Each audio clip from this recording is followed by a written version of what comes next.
Wait, I thought there's only 2 more people speaking.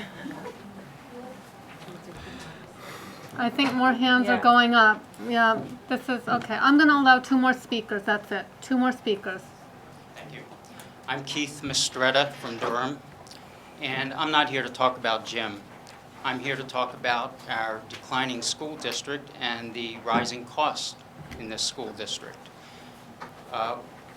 From 2000 to 2006, we, through declining enrollment, lost 246 students, enrollees, yet we hired 10 additional teachers. I won't repeat Roger Spidell's remarks about other rising costs, dramatically rising costs, well above not just the state average, but the national average. And what are we getting for it? We have a lower than average college matriculation rate. We have a higher than average in the state dropout rate. It's wonderful that we have a few students who have excelled. I have children myself who are excelling, and I'm, you know, every parent here is grateful for that. The state will tell you that it costs a little over $15,000 a year to educate a child in this school district. The actual cost is not over $18,000, very close to $19,000. And that's because the state doesn't include food service, transportation service, or debt service. Add those all up, and we are paying for a brand new Mercedes, and we're getting a relatively used, I don't want to offend anybody's car here, but we're getting a used car. This is not good, though, because people are waking up to it. People are finally waking up that just saying you're from the Oyster River School District does not carry what it used to. It doesn't mean anything anymore other than very high property taxes. So if nothing else, we have proven that simply throwing money at a problem does not improve a school system. We have a student-to-teacher ratio of 11.6 to 1. That's incredible. Most schools that have better SAT scores, better grade point averages, have a much higher ratio. We should be able to do a better job here. And again, I think that there's more people, based on the last election, that are waking up to this. And I fully support the school board. I welcome the new superintendent. And, you know, it's I guess you're, for a first meeting, you're handling this well. But I've also am pleased to learn that your history is that you're a fiscal conservative. And that's what we need here. We need smarter thinking, not just throwing money, hoping that this school is going to magically go improve. Thank you.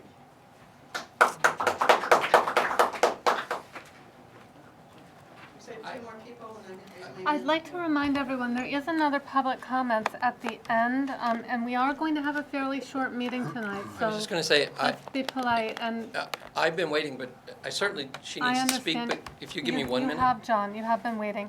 If either of you are planning on staying throughout the meeting, I encourage you to speak at the other public comments, which should be in a short while. I would prefer to speak now, because I had my hand raised. That's fine. You two work it out. Nancy Kach, Madbury, and I do not need people laughing as I was talking, and I know, Ann, you had said you didn't want that. Point of order. Yeah, please. We're being courteous here. I'll cut off public comments right now. I have been listening to what so many people have been saying about my husband, and they do not know him. And I see people over there laughing as though what I am saying doesn't mean anything. But I am going to share with you a number of comments that we have received over the past several days. But I'd first like to start with 2 different assessments of Jim's character made by the same UNH professor from whom I took 3 courses several years ago. The same professor got up here tonight and was talking about Jim's character.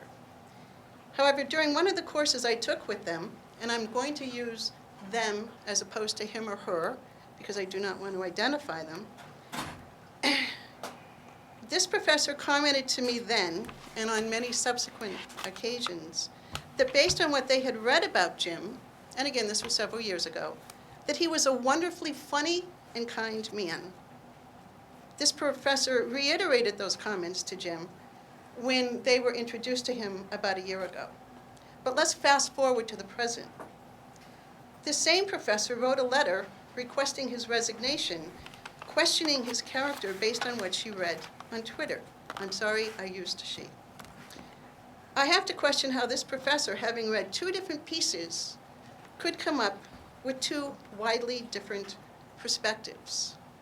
And I think that calls into question what so many people have been doing.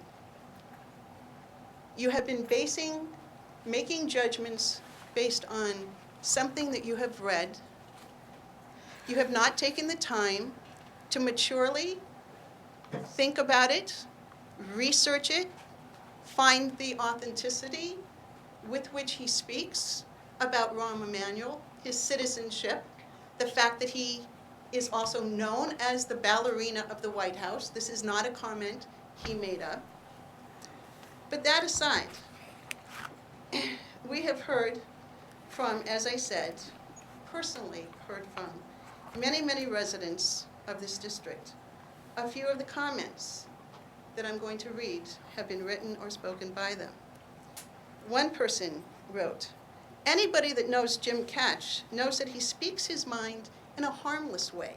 He's been this way for the 50 years I've known him." Another person, not to belabor the point, but if your tweets are so offensive, why are they going to read them in a public forum? Which many of our supposedly esteemed professors have been doing tonight. Another person with whom Jim has worked in education for over 15 years wrote, "Whatever you need support and encouragement for, Jim, tonight, you have it." Another person wrote, "You have my support, Jim." Another person, "I believe that some people resent the fact that the status quo on the Oyster River School Board has changed. When this happens, it is not uncommon for them to demonize the opposition, namely you. If you do not capitulate to their demands, often publicly and fervently voiced, they seem to destroy you." Nancy? Is that it? Okay. One more. Politically incorrect? Absolutely. Racist? Sexist? Homophobic? Hardly. If you know Jim Kach, you know where he's from, and if you know what he's done, you know he's accepting of everyone. The fact that so many of you people have made an incredible stretch of a written word without talking to him, without talking to anybody, and please don't shake your head, because you have not spoken to him. Thank you, Nancy.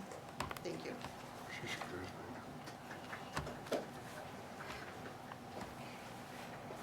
Okay, and remember, there are public comments at the end of the board meeting. We have board comments now. Would anyone like to say anything for board comments? Jocelyn?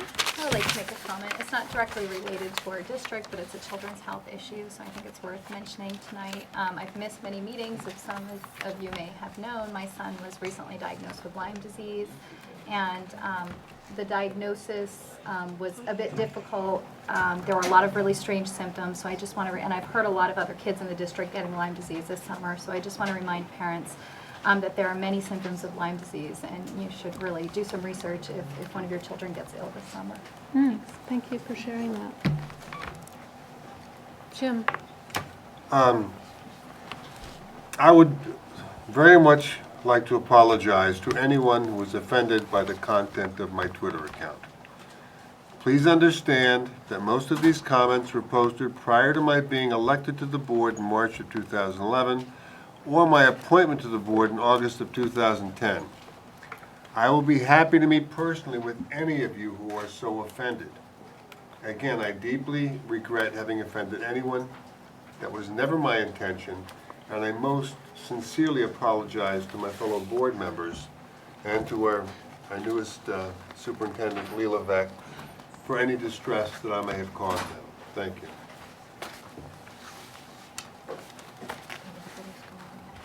I would like to make a comment. Since April, we have been dealing as a board with one crisis after another. We have had very little time to deal with the educational issues of this district, and it's been very frustrating as a board, I think, and for me as an individual. It made me think about resigning today, actually, because of this. I don't know what to say. I think we need to somehow get it together as a board. We need to work as a team, and so that we can work better and do what we need to do as a board, because it hasn't been working over the past few months, and I know I can't take the stress, I can't take the lack of sleep, and I'm sure you guys can't either. This has been hard on all of us. That's what I want to say. So now